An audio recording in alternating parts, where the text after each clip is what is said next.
بسم الله الرحمن الرحيم.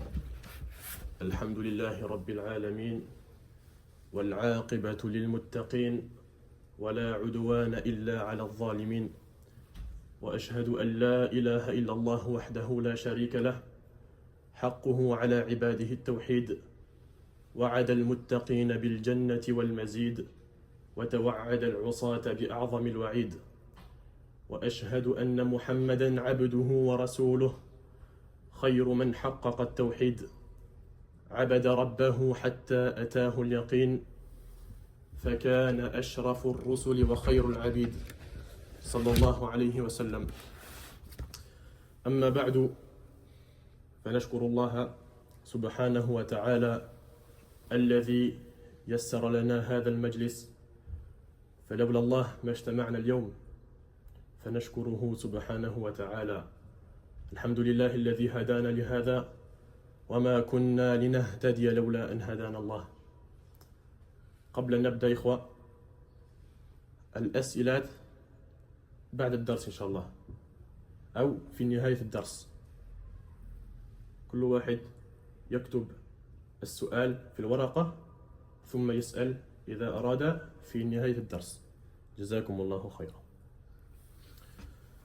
فإن من أعظم النعم التي يمن الله بها على عبده نعمة العلم النافع.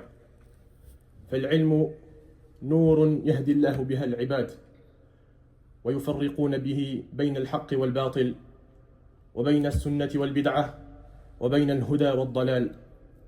وليس طلب العلم أمرا مستحبا فقط، بل هو واجب على كل مسلم بحسب ما يحتاج إليه في دينه.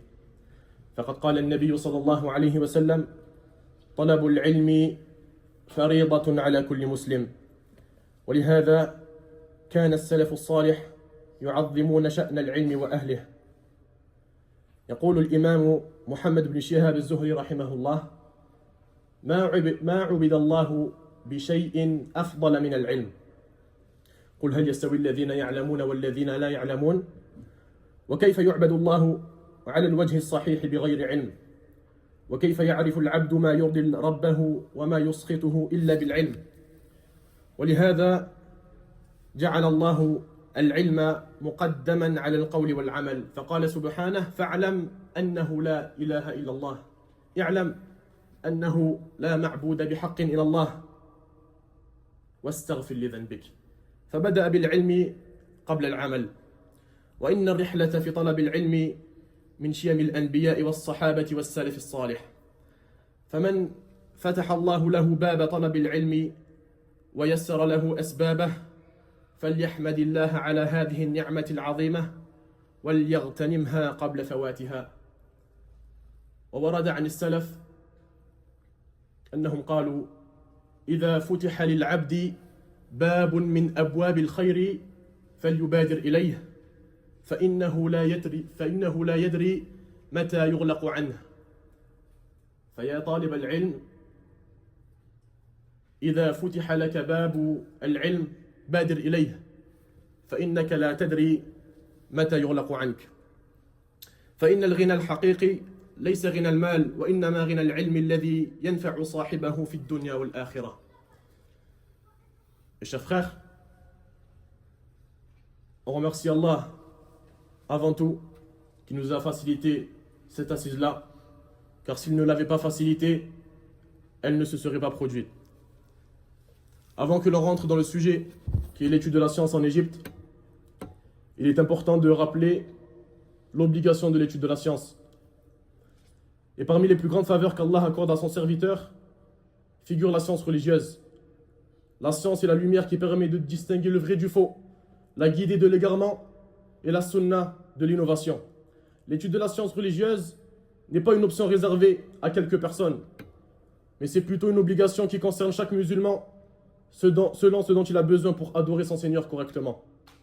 Et le prophète sallallahu alayhi wa sallam, il nous dit: l'étude de la science est une obligation pour tout musulman.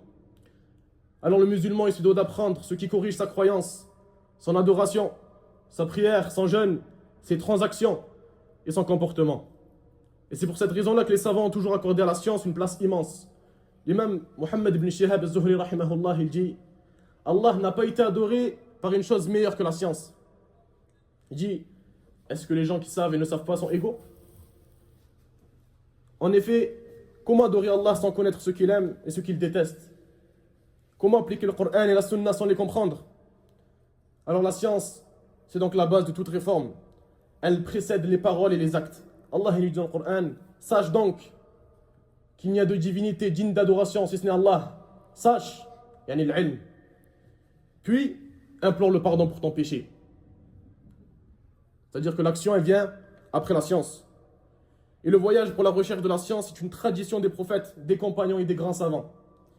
Ainsi, lorsqu'Allah ouvre à un jeune musulman la porte des études religieuses, particulièrement dans une terre où la science est abondante et où les savants sont nombreux, il doit considérer cela comme un immense bienfait et ne pas le négliger. Et les salafs, ils disaient, si le serviteur se voit ouvrir une porte du bien, qu'il s'empresse, car il ne sait pas quand est-ce qu'elle va se refermer sur lui. Et c'est pour cela que l'étudiant en sciences, celui à qui Allah a facilité d'étudier la science et de voyager, il se doit de s'y empresser, car il ne sait pas quand est-ce qu'Allah va refermer cette porte sur lui. Et la véritable richesse n'est pas l'argent, mais c'est plutôt la science bénéfique. Cette science-là qui nous rapproche d'Allah et qui demeure après la mort. ثم اعلموا إذا كان العلم الشرعي من أعظم ما يتقرب به العبد إلى ربه فإن اللغة العربية هي المفتاح الأعظم لفهم هذا العلم. فاللغة العربية ليست مجرد لغة من اللغات، بل هي اللغة التي اختارها الله لكتابه الكريم ولسان نبيه صلى الله عليه وسلم. اعلموا أن هذا الدين لا يفهم إلا بالعربية، أن هذا العلم لا يمكن أن يفهم إلا بالعربية، فلا يمكن أن تفهم هذا الدين فهما كاملا إلا بالعربية. يقول الله عز وجل إنا أنزلناه قرآنا عربيا لعلكم تعقلون. وبهذه اللغة نقلت أحاديث النبي صلى الله عليه وسلم، ودونت كتب التفسير والفقه والعقيدة وغيرها من علوم الشريعة. وكلما ازداد العبد تمكنا في اللغة العربية ازداد فهما لكتاب الله وسنة رسوله صلى الله عليه وسلم. أما الترجمات فهي تعين على الفهم الإجمالي، ولكنها لا تقوم مقام الفهم المباشر لكلام الله ورسوله صلى الله عليه وسلم. فكم من معنى دقيق يضيع في الترجمة، وكم من مسألة أخطئ فيها بسبب ضعف فهم اللغة العربية. ولهذا كانوا السلف يحثون على تعلمها والعناية بها. وقد قال عمر بن الخطاب رضي الله عنه تعلموا العربية فإنها من دينكم. هذا الدين ألا وهو الإسلام يعلم أن هذه اللغة من دينكم. فاللغة العربية من أعظم مفاتح العلم، فمن رزق فهمها فقد رزق خيرا عظيما. وكلما قويت صلة العبد باللغة العربية قويت صلته بالقرآن والسنة وكلام العلماء، فهي الباب العظيم الذي يؤتى منه إلى سائر علوم الشريعة. واعلموا أن من كان مبتدئا أو من كان مبتدئ في العربية يعلم أنه مبتدئ في العلوم الشريعة. Également, on se doit de se rappeler l'importance de la langue arabe. Après avoir compris l'importance de la science religieuse, il faut comprendre qu'il existe une clé indispensable pour accéder à cette science-là. La science, c'est une porte cadenassée qui nécessite une clé. Cette clé-là, c'est la langue arabe. L'arabe, ce n'est pas seulement une langue parmi les autres. C'est la langue dans laquelle Allah a révélé son livre. La langue dans laquelle le prophète sallallahu alayhi wa sallam a parlé, enseigné et expliqué la religion. Et Allah dit dans le Coran, nous l'avons fait descendre en tant que Coran arabe, afin que vous raisonniez. Et sachez que cette religion-là, cette science, ne peut se comprendre d'une compréhension complète si ce n'est par la langue arabe. Et plus la personne progresse en langue arabe, plus elle progresse dans la compréhension de la religion. Les traductions sont utiles pour débuter, mais elles ne remplaceront jamais la compréhension directe du Coran et de la Sunna. Combien de sens subtils, ou plutôt combien de sens subtils disparaissent lorsqu'un texte est traduit? Combien d'erreurs sont commises à cause d'une mauvaise compréhension d'un mot arabe? Et c'est pourquoi les savants ont toujours insisté sur l'apprentissage de cette noble langue. Omar ibn Khattab disait: apprenez la langue arabe, car elle fait partie de votre religion. Cette religion-là, qui est l'islam, sachez que la langue arabe, elle fait partie de cette religion-là. Et l'arabe, c'est donc l'une des plus grandes clés de la science. Celui qui peut lire directement dans le Coran, les recueils de hadith, les ouvrages des savants, anciens et contemporains, et profiter de leurs paroles, sachez qu'Allah lui a voulu un grand bien. واعلموا إن من أعظم ما ينبغي أن يعتني به الطالب قبل سفره وأثنى طلبه للعلم وبعد ذلك تصحيح النية وتحقيق الإخلاص لله عز وجل، فإن طلب العلم عبادة من أجل العبادات وأعظم القربات، ولا تقبل العبادة إلا إذا كانت خالصة لله وموافقة لسنة رسول الله صلى الله عليه وسلم. فينبغي لطالب العلم أن يحاسب نفسه دائما وأن يسألها قبل كل شيء: لماذا أطلب العلم؟ ولماذا أتعلم اللغة العربية؟ ولماذا سافرت وتركت أهلي وبلدي؟ ألا إن يقال فلان طالب علم؟ ألا إن يشار إلي بالبنان؟ أم لأن أحصل على المنزلة والثناء بين الناس؟ أعاذنا الله من ذلك. أم أطلب العلم ابتغاء وجه الله عز وجل ورفعا للجهل عن نفسي وتقربا إلى ربي؟ وقد جاء الوعيد الشديد في حق من طلب العلم لغير الله. يقول النبي صلى الله عليه وسلم: من تعلم علما مما يبتغى به وجه الله لا يتعلمه إلا ليصيب به عرضا من الدنيا لم يجد عرف الجنة يوم القيامة. ولذلك كان السلف الصالح يجاهدون أنفسهم على الإخلاص أشد المجاهدة. ومن الآفات التي ابتلي بها بعض طلاب العلم العجلة في التصدر قبل التأهل.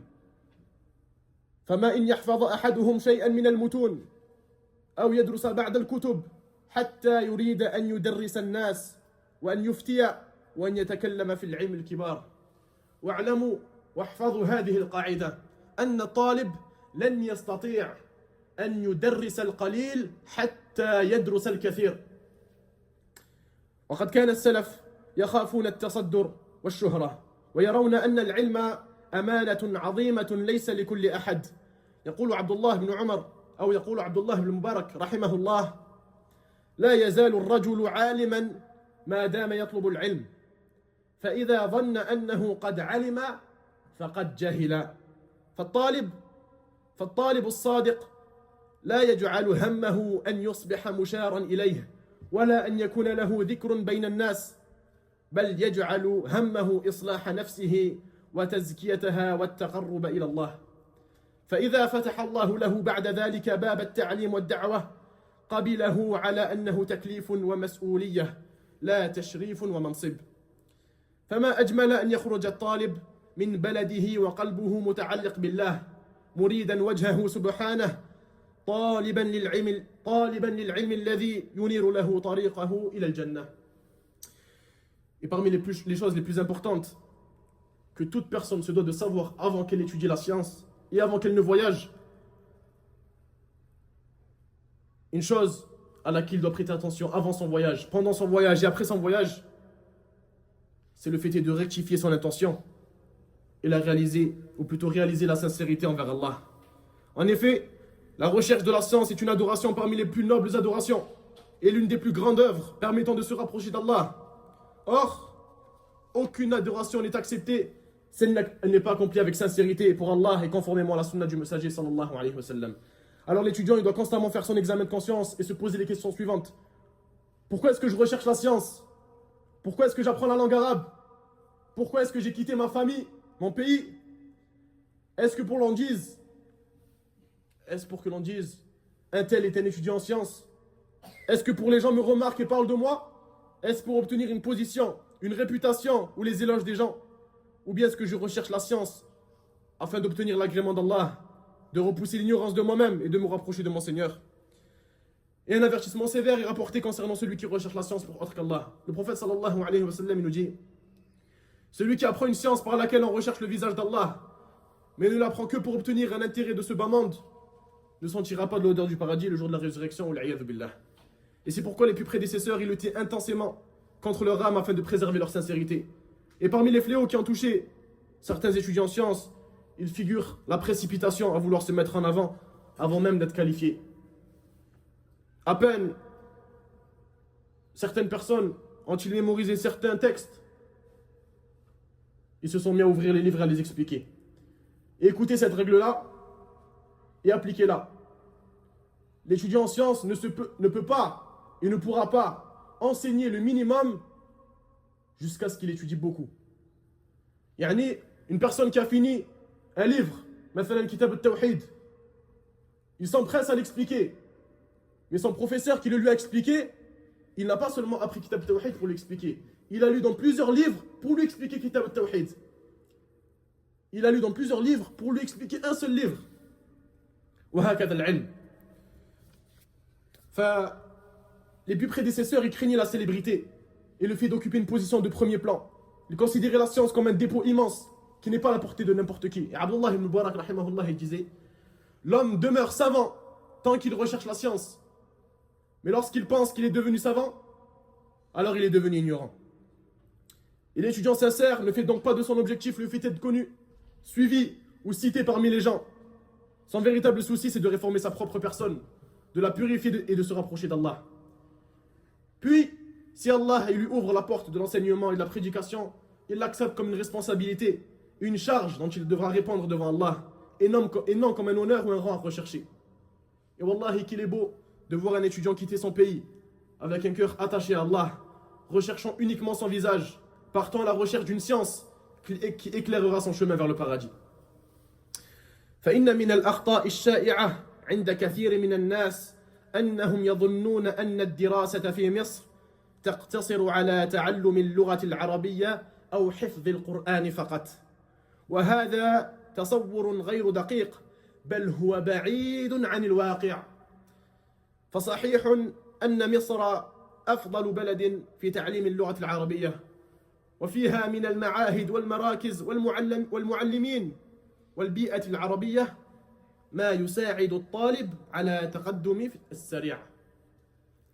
ولكن مصر ليست بلاد لغة فقط، بل هي بلاد علم وعلماء، ففيها دروس العقيدة والحديث والفقه وأصول الفقه والتفسير والسيرة وغير ذلك من علوم الشريعة. ويجهل كثير من الناس أن مصر قد أنجبت علماء كبارا من أهل السنة، وكان لهم أثر عظيم في نشر العلم والدعوة إلى التوحيد والسنة. فمنهم الشيخ عبد الرزاق عفيفي ويعتبر شيخ الشيوخ، ومنهم الشيخ حسن بن عبد الوهاب البنا رحمه الله ويعتبر شيخ الشيوخ. ومن الأحياء الشيخ خالد عبد الرحمن المصري، والشيخ خالد عثمان، والشيخ رسلان، والشيخ عادل سيد، والشيخ طلعت زهران. ومن المشايخ المعروفين عند الفرنسيين وغيرهم الشيخ محمد حسني أبي حازم، والشيخ وليد بغدادي، والشيخ صفوات، والشيخ أحمد سعيد، والشيخ صالح غانم رحمه الله، والشيخ عمرو فهمي رحمه الله، وغيرهم من المشايخ. وفي هذا الزمان لا تزال مصر تضم عددا من العلماء والمشايخ وطلاب العلم الذين يعلمون الناس الكتاب والسنة والحمد لله. ومنهم من يدرس العقيدة، ومنهم من يدرس الأحاديث، ومنهم من يدرس اللغة وغير ذلك من الفنون. فلا ينبغي لطالب العلم أن ينظر إلى مصر على أنها مكان لتعلم اللغة فقط، بل ينظر إليها على أنها بيئة علمية متكاملة يجد فيها اللغة والقرآن والعلم والمشايخ وزملاء الطلب ولا نقول إن العلم محصور في مصر فالخير موجود في بلاد كثيرة والحمد لله فمن سافر إليها طالبا للعلم فليعلم أنه لا يسعى إلى تعلم اللغة فقط لا يسعى إلى تعلم لغة فقط بل يسعى إلى الانتفاع ببيئة علمية كاملة تعينه على طلب العلم والثبات على الهدى. Chers frères, parmi les erreurs répandues chez beaucoup de personnes qui envisagent de partir en Égypte, il figure l'idée selon laquelle l'Égypte ne serait qu'un endroit où l'on apprend l'arabe et où on mémorise le Coran. Et cette vision-là, elle est très réductrice et ne reflète pas la réalité. En effet, l'Égypte aujourd'hui est le meilleur pays pour apprendre la langue arabe. On y trouve des instituts, des professeurs expérimentés, pédagogues, un environnement arabophone et une immersion quotidienne qui permettent à l'étudiant de progresser rapidement. Mais limiter l'Égypte à l'arabe ou au Coran, c'est une erreur. L'Égypte, c'est également une terre de science où Allah a préservé, depuis des décennies, de nombreux savants, des enseignants et des étudiants qui transmettent le Coran et la Sunna, selon la compréhension des plus prédécesseurs. Lorsque certaines personnes parlent des études en Égypte, elles donnent parfois l'impression qu'il n'existe que des centres linguistiques. Pourtant, la réalité, c'est que l'étudiant qui recherche la science, il trouvera également des cours de croyance, de hadith, de jurisprudence, d'usul al-fiqh, de langue arabe, de tafsir, de comportement et d'autres sciences religieuses. Et beaucoup ignorent également que l'Égypte a connu de grands savants de la Sunna qui ont marqué leur époque. Et parmi eux, le Cheikh Abdelrazak al-Afifi. Il est considéré comme le Cheikh des Chouyour. Il a enseigné à plusieurs de nos kibars actuels. ومنهم الشيخ حسن بن عبد الوهاب البنا رحمه الله. Il a également enseigné à plusieurs savants actuels. Et aujourd'hui encore, l'Égypte compte des savants et enseignants connus pour leur enseignement de la croyance authentique et des sciences religieuses. Parmi eux en Égypte, le Cheikh Khalid Abdurrahman al-Misri, le Cheikh Khalid Uthman, le Cheikh Raslan, le Cheikh Tal'at Zahran, le Cheikh Adil Sayyid. Et parmi les mashayikh connus des étudiants francophones et autres, il y a Cheikh Mohamed Husni Abou Hazim, le Cheikh Walid Bourdadi, le Cheikh Safwat, le Cheikh Ahmed Saïd, le Cheikh Salih Ghanim rahimahullah, le Cheikh Amr Fahmi rahimahullah et autres qu'eux. Alors l'objectif, ce n'est pas de dire que l'Égypte c'est la seule terre de science, car Wallah le bien existe dans de nombreux pays musulmans. Mais il faut être juste. L'Égypte possède un héritage scientifique immense et continue d'être un lieu où des milliers d'étudiants, ou plutôt des milliers d'étudiants, viennent apprendre leur religion, alhamdoulilah. Ainsi, celui qui part en Égypte, il ne part pas seulement pour apprendre une langue. Il part pour se rapprocher d'un environnement où la science, les cours, les bibliothèques, les étudiants et les enseignants sont présents en abondance. Alors maintenant, concernant le départ en Égypte. Une personne qui, alhamdoulilah, a pris son billet pour l'Égypte. Il faut savoir qu'il y a deux voyages différents. Il y a le voyage d'une personne qui n'a pas mis de niya de retour, qui n'a pas mis d'intention de retour, et une personne qui a mis une intention de retour. Une personne qui dit « je pars pour 3 mois et je reviens ». Je pars pour 1 an et je reviens. Ou une personne qui dit « je pars et je verrai ». Les deux voyages ne vont pas être pareils. Et lorsque la personne elle monte dans l'avion pour partir en Égypte, elle va recevoir une carte. Une carte où on va lui demander de remplir des informations. Et parmi les informations, la cause de l'entrée en Égypte. Pourquoi tu entres en Égypte? Et là, il faut faire attention.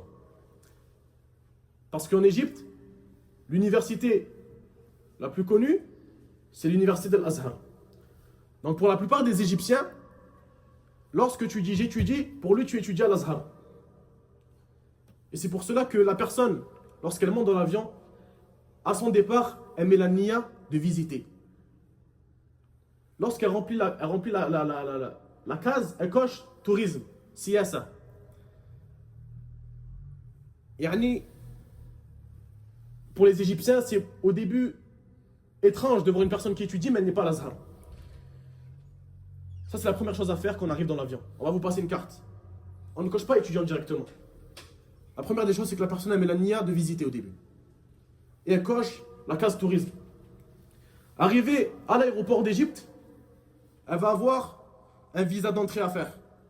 ce visa d'entrée qui était de 25 euros, Allahu a'lam, il a augmenté à 30 euros. Ce visa d'entrée, il permet de séjourner 1 mois et demi en Égypte. Et en l'Égypte, ce n'est pas comme certains pays où la demande de visa se fait avant de voyager. Là, la demande de visa en Égypte, ou plutôt la demande d'entrée pour entrer dans le pays, ça se fait uniquement lorsque tu es dans l'aéroport égyptien. Tu arrives en Égypte, tu verras qu'il y a un endroit où tout le monde fait la queue pour prendre son visa d'entrée. Ce visa d'entrée, il coûte 30 euros, 30 dollars. Très bien. Il faut savoir que depuis récemment, depuis 1 an et demi, et c'est pour ça qu'on dit que l'Égypte d'avant n'est pas l'Égypte de maintenant. Car Wallah, c'est l'Égypte d'avant et l'Égypte de maintenant, je n'aurais pas parlé. Ce n'est pas à moi de parler. On aurait demandé aux plus anciens. Mais l'Égypte de maintenant est différent de celui d'avant. Depuis 1 an et demi, il y a une taxe sur tout nouveau téléphone. Une personne qui rentre en Égypte avec son téléphone, depuis 1 an et demi, il va recevoir une taxe. Parce que l'Égypte a été prouvée par le fait de ramener des téléphones d'autres pays et de les revendre plus cher. Alors pour bloquer cette chose-là, ils ont imposé une taxe. Et depuis récemment aussi, l'Égypte, il faut savoir que c'est un pays qui change tout le temps. De base, une personne qui arrive à l'aéroport, elle donne son passeport, elle s'enregistre, son téléphone, il n'a plus de taxe. Il n'a plus de taxe, c'est-à-dire qu'il a accès à tout. Et cette taxe-là vient après 1 mois et demi. Elle ne vient pas directement. Là, au début, la personne, elle donnait son passeport et elle n'avait plus de taxes à payer. Mais depuis récemment, ce bénéfice-là est accordé qu'aux Égyptiens. Wallahu a'lam. Sami'na hadha, wa ra'ayna hadha, et les frères qui sont passés par l'Égypte récemment nous l'ont dit. Lakin, c'est des choses qui viennent après. Mais hakadha al-insan, lamma ya'ti ila Misr, il ne s'étonne pas. Et là, je vais parler uniquement du visa. Là, on parle des visas, après on rentrera dans les malakis et les mashayikh. Concernant le visa, il y a plusieurs façons de le faire. Et que l'on réfute immédiatement l'idée que certaines personnes ont. Naam, les mashayikh, ils ont autorisé l'étudiant en sciences d'aller à Jami'at al-Azhar pour faire son iqama. Lakin, parmi les étudiants qui c'est autorisé pour lui de s'inscrire à Jami'at al-Azhar pour avoir l'iqama, et parmi d'autres étudiants, pour eux, c'est interdit de le faire. Les madha. Il n'y a aucun doute sur le fait que l'Azhar, ils sont sur une croyance ash'ari. L'ash'aira, ce n'est pas des gens de la sunna. Et wallah, il y a des personnes qui sont entrées dans cette université-là et elles sont sorties avec des shubuhat. Et elles ont parlé d'Allah avec une façon, Allah al-musta'an. Donc lorsque les savants, minhum, Cheikh Hassan, rahimahullah, ou Cheikh Tal'at, ou ghayruhum, ils ont autorisé pour l'étudiant en sciences de rentrer à l'Azhar pour avoir l'iqama, c'est pour une personne qui mutamakkin fi aqidatih. C'est pour une personne qui est ancrée dans sa croyance. Une personne, pas qui n'a fait que les 4 règles, les 3 fondements. Là, il connaît sa croyance sur le bout des doigts. Les shubuhat qui vont lui accorder, elles ne vont pas lui être pénibles et nuisibles. Et l'Azhar d'avant également n'est pas l'Azhar de maintenant. Maintenant, il y a des cours où tu es obligé d'assister. Ils ont un quota. Si tu n'assistes pas, tu te fais virer. وعلى كل حال هذا أظن يعني لا يناسبنا الآن. Ça ne nous convient pas maintenant. Yani. Pour faire le visa en Égypte, on le faisait dans une ambassade qui s'appelle l'Abbasiyya. C'est une ambassade. Et depuis récemment également, تقريبا 1 an, ou أكثر, il y a une nouvelle ambassade qui se situe au Nouveau-Caire. Il faut savoir que l'ambassade où tu vas pour faire ton visa va dépendre de où tu habites. L'Abbasiyya, c'était pour les gens comme nous qui habitaient تقريبا في مدينة النصر وحاط برملي. Et on va en parler des quartiers. Maintenant, ce n'est plus Abbasiyya. C'est une autre ambassade. Et également, pour le visa, il va vous demander de cocher la raison de ton visa. Également, le fait de cocher étudiant, c'est une personne qui a l'Azhar. La personne, lorsqu'elle fait son visa, elle dit tourisme. Et eux, ils savent que tu étudies la science. Seulement, ton statut d'étudiant, tu ne l'as pas avec ton visa. Ça, c'est la carte que vous avez lorsque vous allez à l'ambassade d'Égypte. Ils vont vous la donner.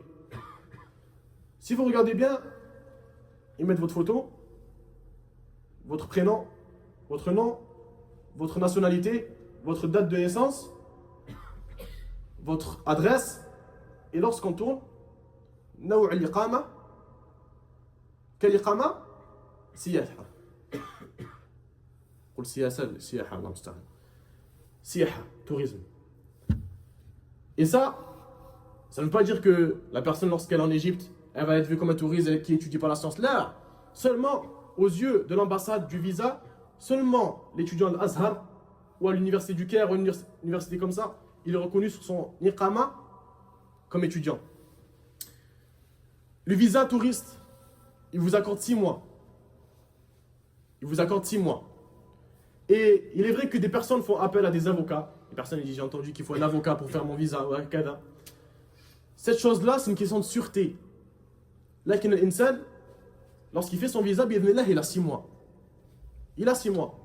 Et récemment, depuis un an, la nouvelle ambassade, elle n'accordait pas 6 mois directement aux touristes.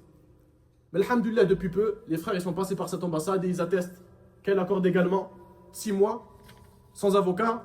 Il n'y a pas besoin de stresser pour cette chose-là. Et cette carte-là que je vous ai montrée, les frères, on a tous une coque sur notre téléphone, alors que tout le monde la met dans sa coque. Parce que si une personne elle se fait contrôler, parce qu'on n'est pas chez nous les frères, on n'est pas chez nous. Même ici on se fait contrôler. Qu'est-ce qu'on montre? La carte d'identité. Là-bas c'est pareil, tu montres ta carte de résidence, tu lui montres que tu es en règle. Alhamdoulilah, ça va bien se passer. Et quand je disais qu'on n'est pas chez nous, c'est-à-dire qu'on ne fait pas ce qu'on veut.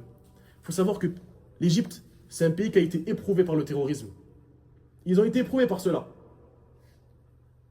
Ils peuvent avoir des visions erronées. Et c'est pour cela que nous, avec notre bon comportement, on fait changer les choses. Mais on reste quand même pas chez nous. Des fois, les regroupements de frères à la sortie de mosquée, les regroupements de frères qui n'ont pas lieu d'être devant le merkez pendant des heures, ça peut faire peur. Ça peut faire peur. Mais malgré ça, ça reste un peuple qui aime la religion d'Allah et qui aime le Coran. Wallahi, vous allez les voir. Vous pensez qu'il y en a, c'est des awam. Wallahi, ils sont plus forts que nous dans le Coran. Les personnes sont rasées et conduisent un tuk-tuk. Wallahi, qu'il est plus fort que nous dans le Coran. C'est un peuple qui aime la religion d'Allah. Mais malgré ça, la personne ne reste quand même pas dans son pays. Et elle ne fait pas ce qu'elle veut.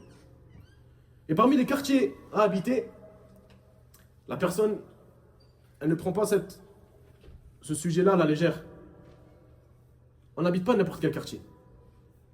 Dans les quartiers, il y a des personnes à ne pas fréquenter. On sait que dans l'islam, il y a des sectes. Dans tous les pays, on peut trouver des sectes. Là-bas, on trouve des sectes. Et un conseil, habitez à l'endroit où vous trouvez le groupe, la bonne suhba, la bonne compagnie. Et ça, taqriban, Medinat Nasr. En fait, en Égypte, au Caire, il y a plusieurs petites villes. Celle dans laquelle où tous les étudiants sont, les marakis sont, les mashayikh sont souvent, Medinat Nasr. Ensuite, la plupart, on est à Waha. Et dans Waha, Tobramli. C'est un quartier où la plupart des frères, alhamdoulilah, on connaît de eux que du khair, ils habitent. Et ça ne veut pas dire qu'une personne qui habite dans un autre quartier, il est mauvais là. Lakin, par précaution, on habite tous dans le même quartier, de sorte à ne pas tomber envers des personnes mal intentionnées. Quand je dis personnes mal intentionnées, ça peut aller de l'extrême à l'extrême. Des personnes que vous voyez, des frères qui vont aller au markaz avec vous, et ça c'est une chose qu'il ne faut pas qu'on vous cache. Des personnes qui vont au markaz avec vous, mais wallah, sache qu'ils n'écoutent pas les choses que tu écoutes. Si tu lui dis j'écoute Cheikh Raslan, il va te regarder comme ça. Tu lui dis Mashayikh, j'écoute Cheikh Souleymane Rouhaili, il va te regarder comme ça. Encore pire, subhanallah. Tu dis j'écoute Cheikh Khalid Uthman, il te passe plus le salam, akhi. Wallah, il te passe plus le salam. C'est pour ça que la personne, on n'en fait pas une généralité. Alhamdulillah, c'est pas la majorité, mais quand même, il ne faut pas être étonné lorsqu'on voit ce genre de comportement-là. Donc on disait, on évite les mauvais endroits. Et souvent, les appartements, taqriban, ils tournent autour de, selon le quartier que vous habitez, ala hasab. Il y a des frères qui préfèrent, et encore une fois, ça dépend de la personne qui vient en famille ou en colocation. Souvent, les colocations, elles commencent de 2 et souvent, elles montent jusqu'à 4. Souvent, les prix vont tourner autour de entre 100 et 250. Ala hasab. Et ça va dépendre également, est-ce que la personne elle prend un appartement meublé, pas meublé. Et ça joue beaucoup. Une personne qui a mis la niya de faire un merkez, il ne prend pas un appartement meublé. C'est pas rentable pour lui. Il prend un appartement non meublé, il le meuble, et quand il a mis la niya peut-être de retourner où il veut rester. S'il veut rester, il a ses meubles. S'il veut retourner, alhamdoulilah, c'est de l'argent sur pattes. Il revend ses meubles. Parce qu'il y a une différence, des fois, de 100 euros, 150 euros entre un appartement meublé et non meublé. C'est pour cela que c'est plus rentable pour une personne qui a pour le projet de faire un merkaz, ou à l'aqal 6 mois, 1 an, qui prenne un appartement non meublé. Et pour la personne qui n'est pas mariée, et qui n'a pas le projet de se marier, ou qui n'a pas le désir de se marier, et qui a le projet de partir en Égypte, qu'il parte en Égypte seul. Il y a une faïda. Le fait de partir en Égypte seul, ça va changer tes standards. Wallahi, avant tu acceptais des choses, après ton étude de la science, après ton voyage en Égypte, tu n'acceptes plus les mêmes choses. Et ça va t'accorder une khibara, une expérience avec des frères, la colocation, ça va t'apprendre la patience. Elle est magnifique. Wallahi, c'est magnifique. Et le fait est que vous êtes avec des frères, subhanallah, vous habitez ensemble, vous allez au merkaz ensemble, عند المشايخ ensemble. Il se peut même, certains font une umrah ensemble, c'est magnifique. Mais ça ne veut pas dire que celui qui part en Égypte marié ne va pas connaître un Égypte magnifique. Là, on parle d'une personne qui n'est pas triste d'aller en Égypte, pas marié. Il y a des fawaïd dans les deux. Avant de parler des marakiz, il faut savoir une chose. At-tawfiq biyadillahi azza wa jal. La réussite, elle est entre les mains d'Allah, subhanahu wa ta'ala. Iyyakum wa ta'assub al-markaz. Prenez garde à vous fanatiser. Il ne faut pas se fanatiser pour un markaz. Des personnes, elles pensent que le fait qu'elles étudient dans le markaz al-fulani, c'est une attestation qui va finir arabophone. Wallah, c'est pas vrai. Il y a des personnes, elles ont fini le markaz, elles sont pas arabophones. Celui qui accorde la réussite, c'est Allah subhanahu wa ta'ala. Wa najih huwa al-mujtahid. Celui qui réussit son Égypte, celui qui réussit son markaz, celui qui réussit ses projets, c'est le mujtahid. Celui qui est sérieux dans son étude. Celui qui est sérieux dans sa révision et sa mémorisation. Le markaz, c'est un sabab. Et il ne faut pas penser qu'après le markaz, tu es devenu un arabophone, qui peut enseigner la langue arabe à toute la France. Là, le markaz, il te donne l'assasiyat. Il te donne les bases. Lorsque tu vas rentrer dans la langue arabe, tu vas voir que tu ne connais rien de la langue arabe. Rien du tout. Et subhanallah, les frères, ils n'ont même pas fini le markaz. Ils ont déjà la nia d'enseigner. Akhi, الطالب لن يستطيع أن يدرس القليل حتى يدرس الكثير. C'est pour cela que la personne, hakada, elle ne s'étonne pas. Ne pensez pas devenir des professionnels après avoir fini le markaz. Car wallahi, toute personne, elle est différente. Il y a des personnes qui avancent vite, des personnes, elles avancent doucement. Des personnes, elles ont des difficultés, et des personnes, elles ont des facilités. Et ça, c'est une chose, subhanallah, elle a démotivé les frères, elle les a découragés. Elle a vu, mais subhanallah, on a commencé l'Égypte en même temps, on connaissait rien en même temps, on a fait l'alphabet ensemble, et le frère, il parle mieux que moi. Khi, vous n'êtes pas pareil. Et on va en parler de ça, la comparaison entre étudiants. C'est une cause de grand façade. Et également, il faut savoir que les marakiz en Égypte, ce n'est pas l'université de Médine. Des frères qui pensent que lorsqu'ils vont à Ibana, Furqan, Rasil, ils vont faire des ulum shar'i. Les frères, vous faites de la langue arabe. C'est de la langue arabe. Alhamdulillah, dans certains marakiz, comme à Rasil, à partir de certains mustawa, et on va en parler, car c'est le markaz qui est le plus recommandé, vous faites des kutub religieux. Qawa'id al-Arba', 3 fondements, Shurut la ilaha illallah. Mais ce n'est pas l'université de Médine où vous avez un programme où le matin vous faites le Coran. Là, ça c'est à la maison ou عند المشايخ. Le marakiz, il vous donne la langue arabe. Alors souvent, les 3 marakiz qu'on entend, Ibana, Furqan, Rasil. طيب. Concernant Ibana, c'est le markaz le plus connu. En termes de grammaire, c'est le plus costaud et le plus lourd à la fois. Dedans, tu vas y retrouver un peu de l'ajrumiya, mutammima, et tu retrouves shay'an de Alfiya ibn Malik. Maintenant, est-ce que c'est le markaz qu'on recommande? Là. Ou pas pour tout le monde. Et cela pour plusieurs raisons. La première chose, c'est son prix exorbitant. Wallahi, $200 la mustawa, c'est énorme. Subhanallah, $200 la mustawa. Rasil Furqan, c'est 55 €. $200 la mustawa. Allah musta'an.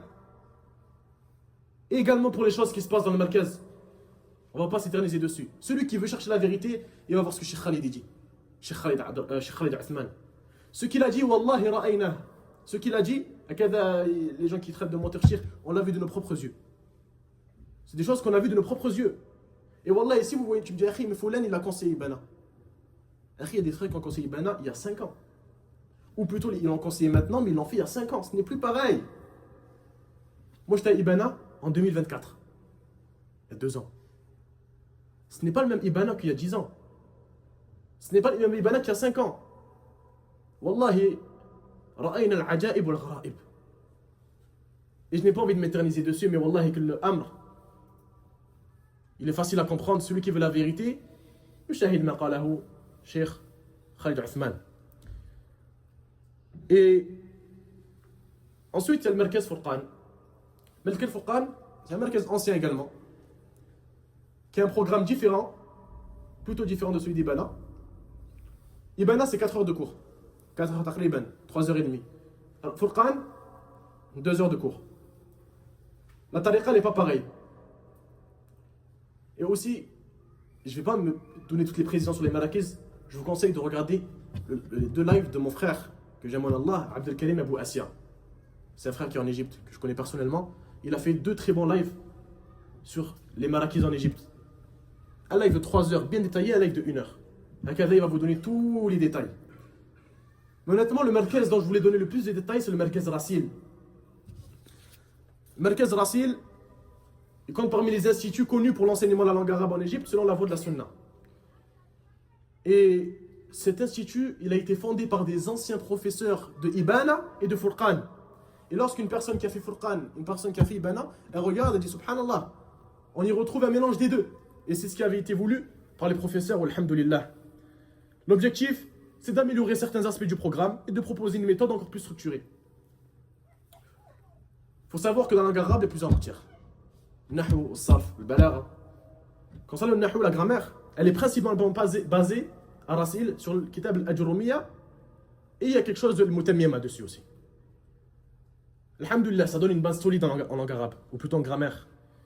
Et plus l'étudiant il avance dans les niveaux, plus le niveau académique il augmente progressivement. L'institut il est composé de 15 niveaux. Dès les premiers niveaux, l'accent il est mis sur les fondations indispensables. Les 3 premiers niveaux, qaddima, ya'dad alif ou ya'dad ba, ils sont essentiellement consacrés au début pour l'approche de l'alphabet, et à l'acquisition d'un très grand nombre de mots de vocabulaire et à la construction de phrases. Taqriban, pendant cette période-là, il apprend à peu près 2000 mots. 2000 mots, ça peut vous étonner. Wallah, c'est rien. Alhamdulillah, dans ce merkez, on retrouve que les mots qu'on apprend au début, tu vas les voir, subhanallah, عند المشايخ. Ah, j'ai vu ce mot merkez, je le retrouve avec Cheikh. J'ai vu ce mot merkez, je le retrouve dans le Coran. Et c'est ça le but. Mais honnêtement, un conseil sincère, une personne qui est en France et qui part par exemple dans 3 mois, dans 1 an, qu'elle prenne de l'avance. Car wallah, les niveaux du début, la personne elle peut les faire à la maison. Apprendre les mots de vocabulaire, le hifz, il peut la faire tout seul. Ou s'il veut étudier dans un merkez, par exemple le merkez à Marseille, Alamul Ilm, il prend de l'avance. Wallah, ça va lui être profitable. Et cette étape-là, elle peut parfois sembler longue ou difficile, mais il est important de patienter. Parce que wallah, c'est précisément ce travail-là qui permettra par la suite de communiquer correctement en langue arabe, de comprendre le Coran et la Sunna, et de profiter pleinement des assises de savants. Et c'est pour cette raison-là, on conseille fortement aux étudiants de prendre l'avance avant leur arrivée en Égypte. Ne serait-ce qu'en apprenant l'alphabet et les bases de la lecture. Le minimum. La personne, elle apprend l'alphabet et les bases de la lecture. Elle essaye de réunir les lettres et elle apprend à lire. Car wallah, les cours, ils avancent rapidement. Et celui qui arrive, alhamdulillah, il arrive préparé, il va en tirer un bénéfice. Un point très important concernant Rassil, c'est la pédagogie des enseignants.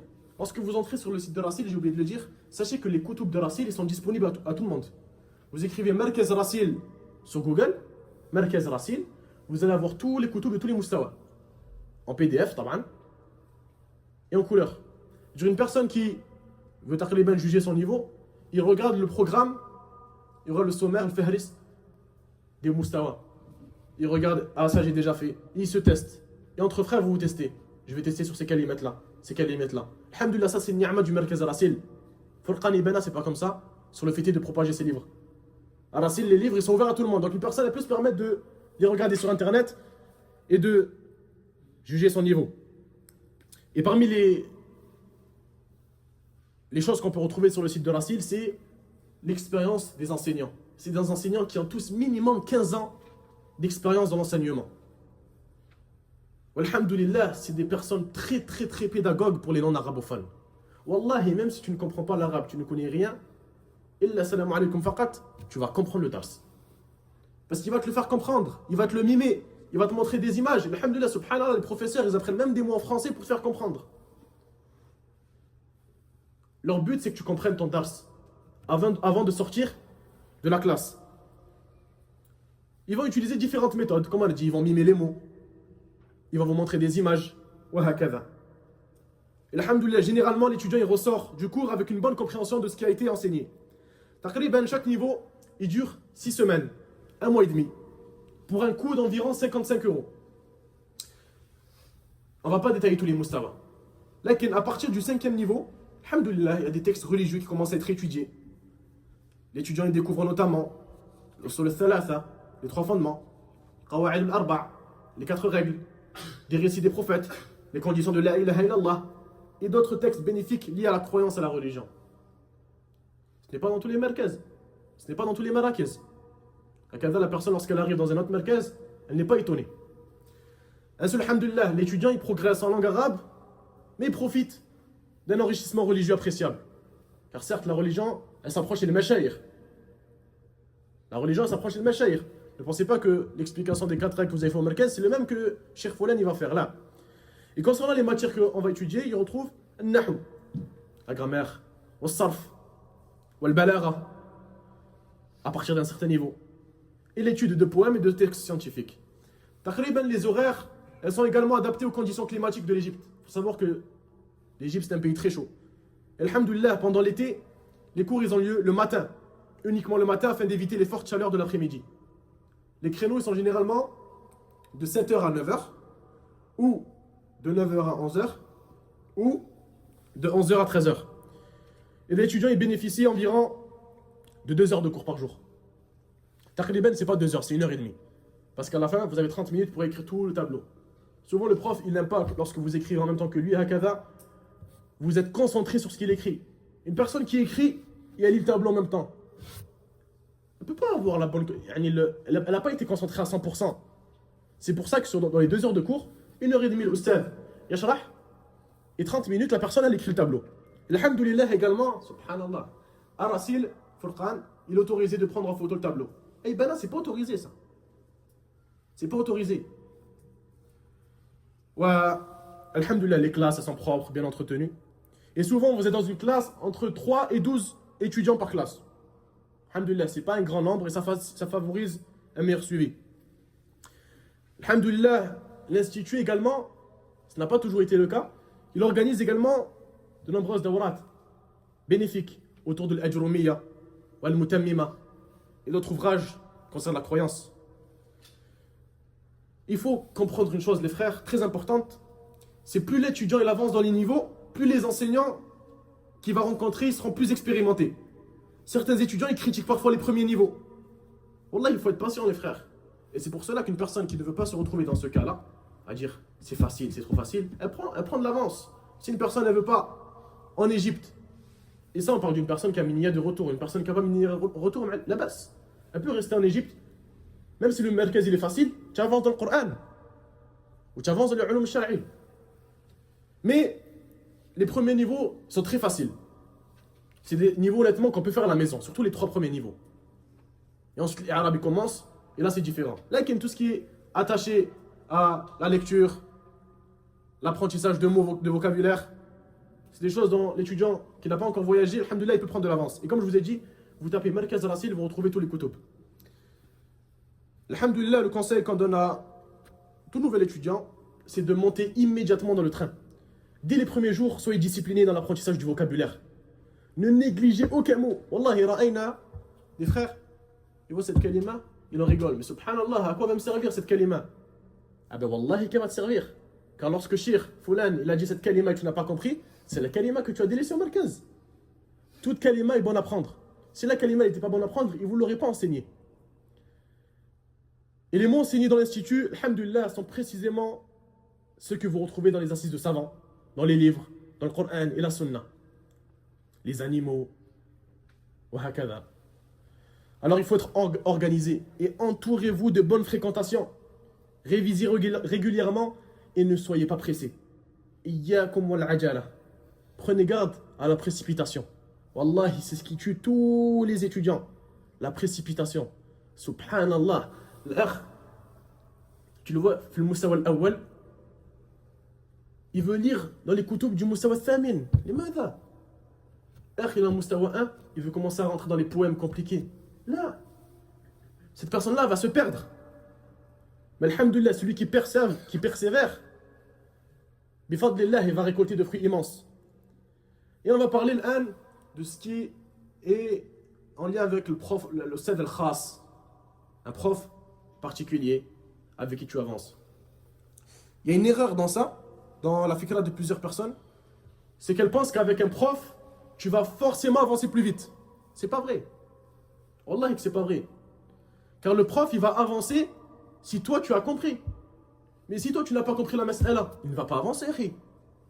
C'est pas vrai, le fait est que c'est obligatoire que tu avances plus vite avec un prof en khas. Là, et sachez qu'en Égypte, les profs en khas qui donnent cours, lorsqu'ils ont des demandes, ils questionnent avant. الأخ في أي مستوى؟ أستاذ في المستوى الأول. لا. تقدم شوي. Il se doit d'avancer un peu. Et souvent, ils demandent la sabab. Pourquoi tu n'apprends pas au markaz? Car wallahi, l'arabia, c'est le markaz, les frères. La base dans l'apprentissage, c'est le markaz. Cette phrase, c'est des exceptions. Ce n'est pas la base. On n'a pas dit que c'est une mauvaise chose. La preuve, à la fin, moi, j'avance avec cette phrase. Mais c'est une exception. Ce n'est pas pour tout le monde. Pour qui cette race, c'est une bonne chose? Une personne qui rencontre des difficultés pour l'apprentissage. Par exemple, elle peut être dyslexique. Elle a besoin d'un prof race. Elle a des difficultés. Elle a un temps précis et compté. Il est court. Ça fait 3 mois, 4 mois, 6 mois. Ou le frère, il a déjà avancé dans la langue arabe et son niveau, il est éparpillé. Il est fort en nahou, il est daif en sarf. Ce frère-là, il se peut qu'il fasse un prof en khas.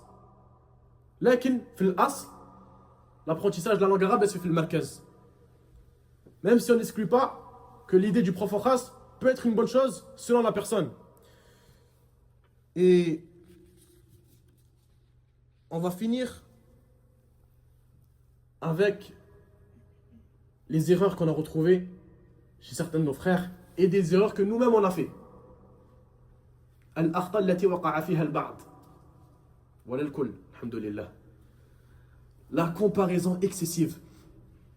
Beaucoup de frères, ils arrivent avec une bonne intention, mais wallah, ils passent leur temps à regarder les autres. Un tel, subhanallah, il a fini l'ajroumiya avant moi. Un tel, il a meilleur shafawi que moi, une expression orale. Une meilleure expression orale que moi. Un tel, subhanallah, il s'assoit chez tel shir, mais moi, je n'arrive pas à le comprendre. Un tel, il a obtenu une ijaza. Un tel, il a plus de kalimat, subhanallah.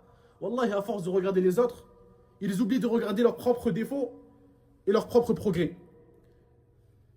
Et le salaf, il disait que celui qui regarde constamment plutôt ceux qui le dépassent, il risque de ne jamais remercier Allah pour les bienfaits qu'il possède déjà. Une personne qui regarde toujours en haut de lui, et pas du bon côté. Subhanallah, Foulen, il a fait le Mutammima. Mutammima qui est juste après l'Ajroumiya. Mais toi, tu viens de finir l'Ajroumiya. Tu n'as même pas remercié Allah pour ça. Alors que les personnes ne l'ont pas fait, ce livre-là. Ils ne l'ont pas fait. C'est pour ça, ça fait partie des dangers de la comparaison excessive. Chaque étudiant, il a son niveau, ses capacités, son parcours, ses difficultés, son rythme d'apprentissage. Certains progressent rapidement en arabe, mais sont faibles dans la mémorisation. Et d'autres mémorisent vite, mais ils comprennent lentement. Et d'autres encore mettent plusieurs années avant d'ouvrir certaines portes de la science. Allah répartit les bienfaits comme il veut. Deuxièmement, la jalousie entre étudiants. Malheureusement, certains étudiants ils tombent dans le hasad, dans l'envie. Lorsqu'un frère il progresse rapidement, alhamdoulilah, on a vu qu'il progresse rapidement. Il se rapproche d'un shir. Il obtient une recommandation, il reçoit des éloges. Au lieu de se réjouir pour lui, wallah, il y en a, ils s'attristent. Et nous, ça nous attriste. Ton frère, il avance sur l'ilm, et toi, ça t'attriste. Et ça, c'est extrêmement dangereux. Le prophète sallallahu alayhi wa sallam, il disait, ne vous enviez pas, ne vous détestez pas, soyez des frères. Et l'étudiant sincère se réjouit lorsqu'il voit son frère progresser dans la science. Wallahi, que c'est un sharaf, c'est un honneur de savoir que ton frère il progresse dans l'étude de la science. Car son objectif, si réellement il y a talib al-ilm, auto-étudiant en sciences, ton objectif, ce n'est pas avoir les hauts degrés et les premiers plans. Wallahi, tu es heureux que ton frère il avance sur l'ilm. Tu es heureux. Et tu ne le jalouses pas. Également, ça c'est une minorité, mais ça peut arriver, c'est le fait de former des groupes. Des frères ils restent qu'entre frères de la même nationalité. Ou, subhanallah, les groupes selon les marakiz. Wallahi, ra'ayna al-ajaib wal-gharaib.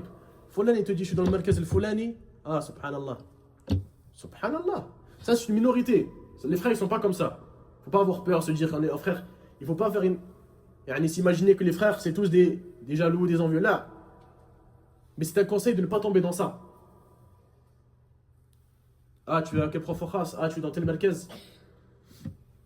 Et subhanallah. Wallahi. Des fois, ça apparaît des critiques, des moqueries et des divisions. Ils n'ont pas compris l'ilm. L'ilm, c'est l'adab. Qabla kulli shay. La science, c'est le bon comportement avant toute chose. Certaines personnes, elles sont venues apprendre la religion d'Allah. Et malheureusement, elles sont critiquées par des personnes qui ont une mauvaise niya. La personne, elle s'en écarte. Également, la concurrence malsaine. Car il y a une bonne concurrence et une concurrence malsaine. La bonne concurrence, qu'est-ce que c'est? Avec ton frère, vous vous interrogez. Fi hifd al-kalimat. Mathalan, moi je choisis de t'interroger sur le chapitre des animaux. Moi je choisis de t'interroger sur le chapitre du markaz, la table, etc. Et vous vous interrogez hakada. Ça c'est une bonne concurrence.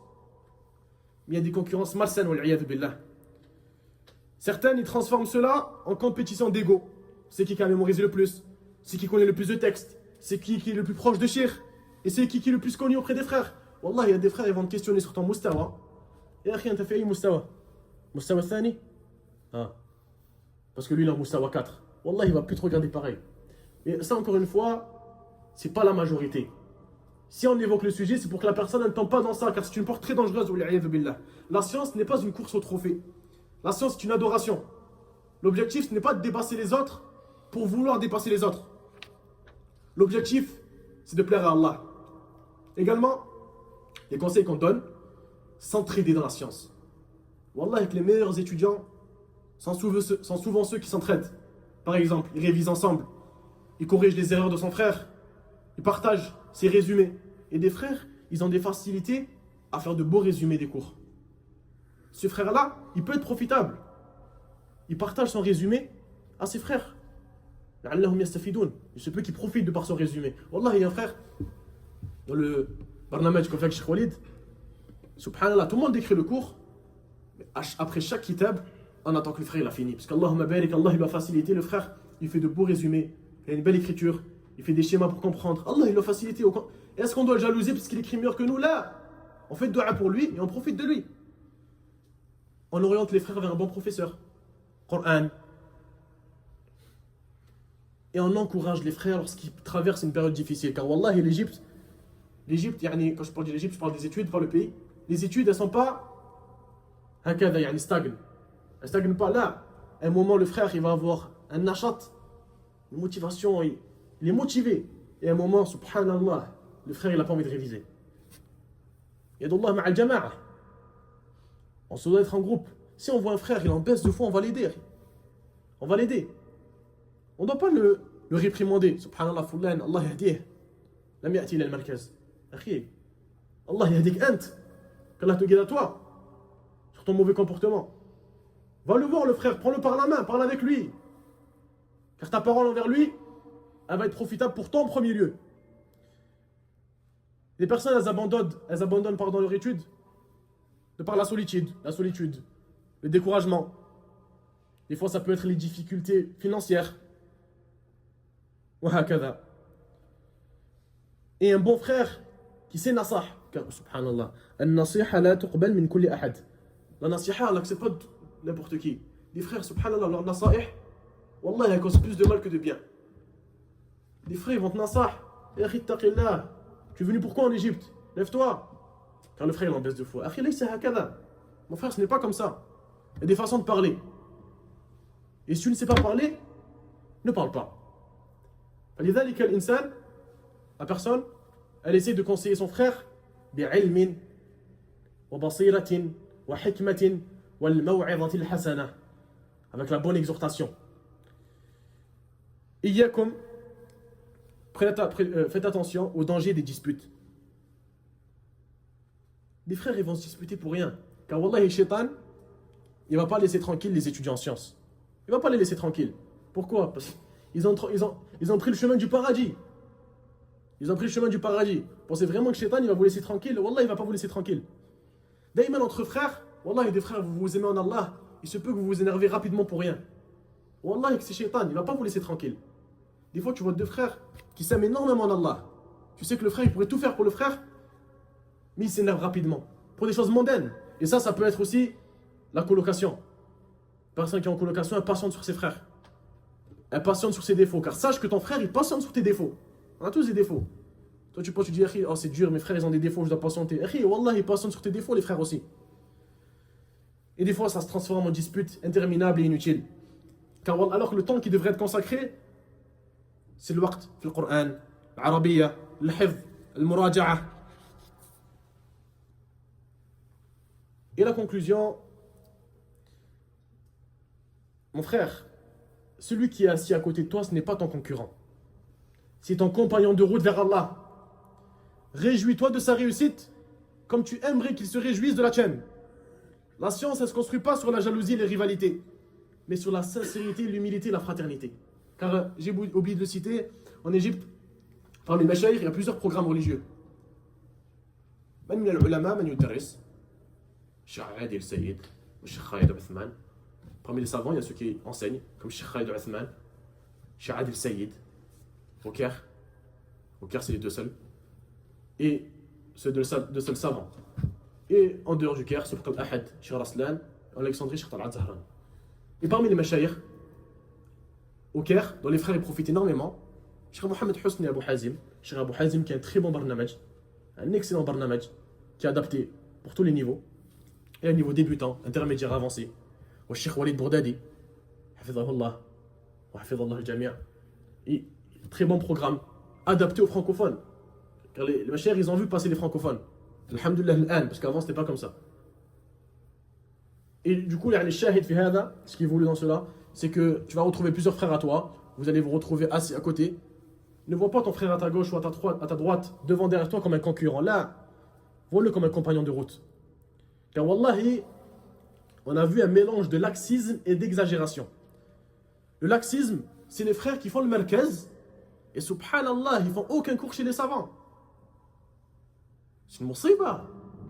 Il fait le merkez, il fait aucun cours عند المشايخ. Aucun. حتى الخطبة, il va à la mosquée d'à côté. Subhanallah. Les frères, dans une grande ni'ma. Mashaykh, ulama. Ça, c'est l'exagération. Ou plutôt, pardon, ça, c'est le laxisme. Une personne qui ne va pas chez les savants. Même pas un seul cours, subhanallah.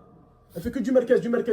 Wallahi, sachez que la personne qui fait son merkez, et elle ne va pas chez les savants, et une personne qui fait son merkez, et elle a fait son Égypte avec les savants, les deux, ils ne sont pas sawa.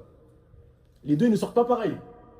Pensez vraiment qu'une personne qui a fait son merkez entièrement, et qui a profité des mashaykh, il est pareil que celui qui a fait son merkez et qui ne s'est pas assis chez Cheikh Fulan ou Annan. Wallah, ils ne sont pas pareils.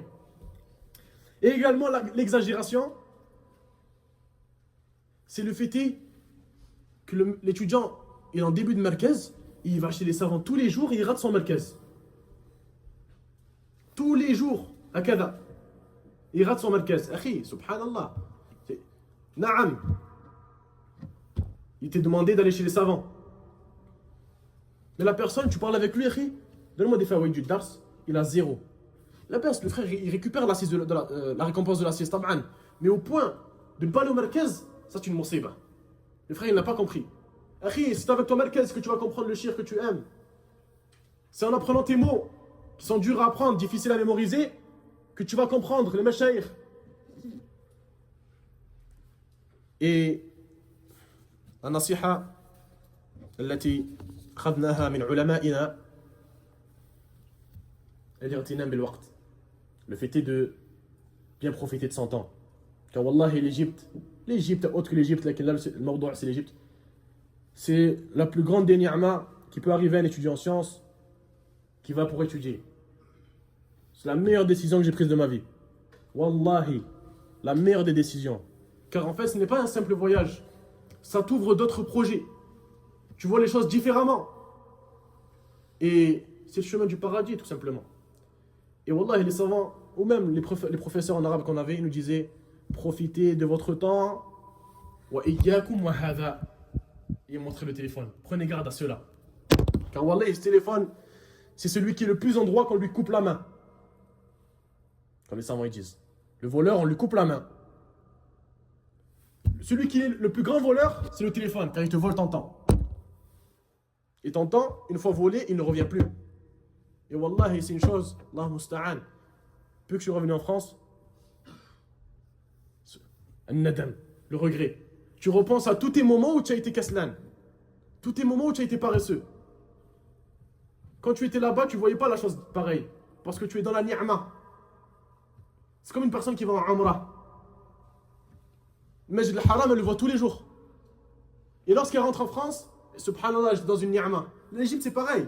Même les moments où tu es dans ta chambre, c'est une ni'ma. Pourquoi? L'asr, dans 5 minutes, c'est l'adhan qui va te dire que c'est l'asr. Tu as du temps pour réviser. Et on a le temps en Égypte. Les frères, ils disent on n'a pas le temps. Là, c'est pas vrai. Et celui qui organise bien son temps, il a son temps pour réviser, pour mémoriser et pour s'entraider avec les frères sur tout ce qui tourne autour de l'étude de la science. Nasiha, qui conclut l'assise, pour celui qui veut plus de détails, soit le frère il a un projet bien concis, il vient me voir bi'idhnillahi azza wa jal, et si il a besoin des détails sur les malakis encore plus, il regarde les détails que les frères comme Abu Asya ou Abu Nusayba, hafidhahumullah, ils ont donné dans leur live. Là, une nasiha, c'est al-ightinam bil-waqt. فإنها نعمة وفرصة والفرص لا تدوم. C'est une opportunité et les opportunités elles ne durent pas. Il y a des frères, wallah, je les ai vus, ils ont mis la niya de rester 1 an, 2 ans, ils sont rentrés au bout de 6 mois. C'est pas leur faute, mais c'est hakada dunya. Des fois il y a des choses qui apparaissent, tu ne choisis pas. فلذلك الإنسان يحرص أن تكون هذه النعمة نافعا له. نعم. أطلب من الإخوة الأسئلة. Celui qui a une question, il peut la poser.